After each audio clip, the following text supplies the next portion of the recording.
Hi guys, and welcome back to our YouTube channel. If you're a returning viewer, you might notice that my background and everything is different, and that is because I moved. I'm in my new apartment now, so forgive me, everything is a little bit messy because I'm working on getting this all cleaned up and decorated and set up, but this will be good to go in no time. I also have a vlogging YouTube channel, in case you guys didn't know. I have a move-in vlog that's gonna be coming out soon, so if I remember, I'll link it down below, but you should go check that out. And let's get into this video about how you should rebrand, or how to rebrand as a streamer.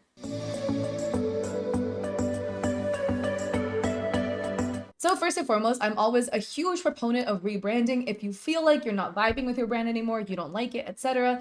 In case you guys didn't know, I actually rebranded myself. I used to go by a different username when I was on TikTok, but I just didn't like that username. People kept calling me by a different name. I wanted people to call me Kat, but because of how my username was structured, Kat was at the end of my username, and people kept calling me by the first half of the name. And I didn't like that. I wanted to be called Kat, so I rebranded. I changed my username so that Kat was now in the front, which is why I now go by Kat Liente.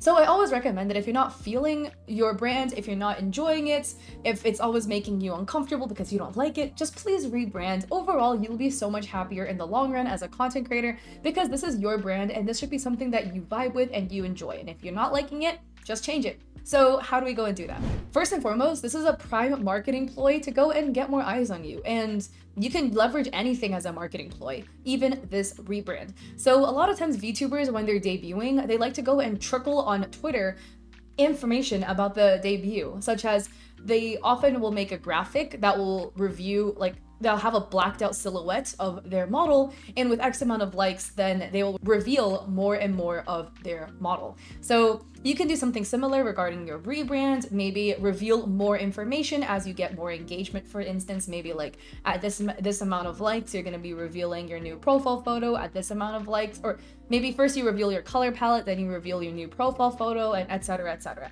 I feel like that's a very fun way to go and trickle information about your debut to keep people interested while milking this for content. Another thing, again, I would spend like 2-3 weeks across all of your social media just hyping up this debut, talking about it, throw in some branded graphics and things like that that you can kind of draw visual intrigue from, talking about the debut, but constantly posting about it will keep people interested. A lot of times people are afraid, oh, I don't want to post about something too much because I might get too spammy. Well, I would argue you know how much you're posting because you're the one making the post. However, the people who follow you only will see like 5 to 10% of the content you're putting out. So they'll probably see only like 1 out of 10 posts you make about this debut, about this rebranding. So go and be spamming, go and post about it for like 2 to 3 weeks. You can post about it like every single day and talk about it so that it remains relevant to people. Because again, your followers will only be seeing a small sliver of all of the content you're putting out. And then I would plan an announcement stream that would announce this debut and announce this rebrand. And that will be the marketing ploy to kind of get people into that stream. So in all of the social media content that you're putting out, I will also mention this rebrand stream. So I'll be like something like, oh, I am rebranding and I'm going to be changing this and this up. Come by my new rebrand stream at this day on this time to go and check it out. You also want to put a call to action and have some place to direct people to. Either your Twitter to go see more info about the rebrand, Instagram maybe, your Discord, or your Twitch, which is what I'm guessing you're trying to drive followers to. Now, if there is a content transition, for instance, you were originally streaming game A and you're not really feeling it anymore and you want to completely swap a game categories into something else, there are 3 ways you can go about this. Or 2 ways and then 1 extra. The first way is you kind of slowly ease into it, and the second way is you just cold turkey swap. Both of them will basically have similar results, but the journey will be a little bit different. So I personally had swapped the content that I did drastically, and I did it through a slow method. So a couple ways you can go about doing it is, depending on how many days you stream per week, you can dedicate some days to only streaming the original game that you were streaming, and some days dedicated specifically to the other piece of content. So I would kind of like intersperse the two. So let's say you stream 4 days per week. Maybe I'll do like Monday and Friday as the original game, and I'll do like Wednesday and Saturday as the new game you're transitioning into. The second way you can do it, and this way from my experience will get you the most viewers, or it will prevent you from losing the most viewers. And it's not really like losing viewers overall, because if you're transitioning content, the people who are there for you as a person will stay, but overall everyone who is there for the game will eventually filter out but then you'll gain more people who are interested in the new game you're streaming. But what I did, I originally was a League streamer, and then I swapped into just chatting, and then I went from just chatting to again incorporating more games. So I kind of like did 2 content swaps. So when I was swapping from just chatting to doing my other, like more incorporating more games, what I would do was I would stream what worked the best and what people wanted to see for the first half of my stream. So I typically stream for 4 hours.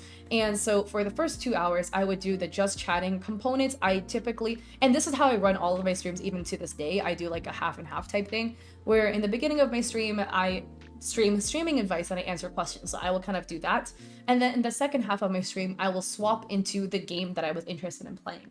So most of my followers are there for the streaming advice content, and they will stay for the first half of the stream. But then a lot of times people will kind of like go eat, they will go lurk, they will go edit, and I'll kind of hoard a bunch of lurkers in my stream from doing the first piece of content. So when I transition into the less popular piece of content, my game, then I would still have this horde of lurkers that are still in my stream. So I find that from a numbers game perspective, it actually games the system in a way to where I will still maintain the same amount of viewers, even though I'm transitioning and changing the piece of content that I'm doing. So one thing that you can do is, if you're easing into a new piece of content, to go and start the first half of your stream with the original content you were doing that people followed you for, and spend the second half of your stream playing the new game or creating the new piece of content that you're now transitioning into. And over time, you will maintain the viewer count, but transition your people, your community, I guess, into the second game. And as you will like go through that, you'll slowly stream more and more of the second game and less of the first one. And then the second way that you can go about transitioning content is to literally cold turkey stop playing the first game and start playing the second game. Overall, the end amount of viewers you will get from A to B is the same, but through the cold turkey method, you might find a pretty big dip in viewer count from when you're transitioning from the first game to the second, because the people who were there not because of you, but because they were just interested in watching the game, those people will kind of dip out because you're no longer streaming the game. And that's completely normal. There's nothing wrong with you. It's not because they don't like you. It's because those people are just loyal to the game. And so when you stop streaming the game, they just want to find somebody else who will stream that one specific game they were interested in. But over time, as you start streaming the second game, you will gain more and more people that are interested in watching the second game. So overall, you will end up with the same amount of viewers, but you kind of will experience that dip. But this second method of cold turkey transitioning is good if this one second game is something you're so interested in and you just completely fell out of love with the first game. Overall, the most important thing is making sure that you are enjoying what you're streaming, and if you're not enjoying streaming the original game you started streaming with, I would recommend you just swap so that you as a streamer overall will have a better time. And the last thing that you can do is never fully swap, but just half and half. Spend half of your time streaming the first thing and half of your time streaming the second thing. That's basically what I do because I love doing streaming advice, but I also want to play games. So I never fully transitioned out of one. I always just did both. But for a period of my career, I started only streaming League, and then I swapped to only doing just chatting, and then I ended up doing both because at the end of the day, I like both and I can't escape it, so I will always be streaming both. And for other social media platforms, for instance TikTok, I would just slowly introduce the new piece of content. I will say though, if you are cold turkey transitioning from one piece of content to the other, the new piece of content you're creating, the new category, might not hit as well, and it's because your account has this one niche, so the platform kind of categorizes you in this one way, and your followers are all interested in that one piece of content. So when you start creating new pieces of content that are like in a completely different category, they may not hit as well with your audience initially. It's again completely fine. As you start creating more content like that, you will gain more followers interested in that type of content. So the thing that I'm trying to say is don't let that viewer count drop initially discourage you from pursuing what you actually like and what you enjoy. Because at the end of the day, your content creation career is going to be a long one, and you want to make sure that you're enjoying what you're doing and you are having fun. The worst thing that could happen is just you end up pigeonholed into doing one type of content that you really dislike because you never transitioned out of it. Sending my best wishes to you, and I wish your transition to go smoothly and for you to go and have fun in your streams. If you guys like this video, I'd appreciate it if you'd like to subscribe. I also have a Ko-fi where I have free resources available for content creators, and I also have an Etsy where I have art and stuff like that. I keep forgetting to plug all of the stuff that I have. I have a lot, but Ko-fi free resources, Etsy for emotes and stuff like that, and I also have Patreon as well. So, and I also stream on Twitch 3 days a week, Mondays, Wednesdays, and Saturdays at 7 p.m. PST. So I hope to catch you guys there or in another video. Peace.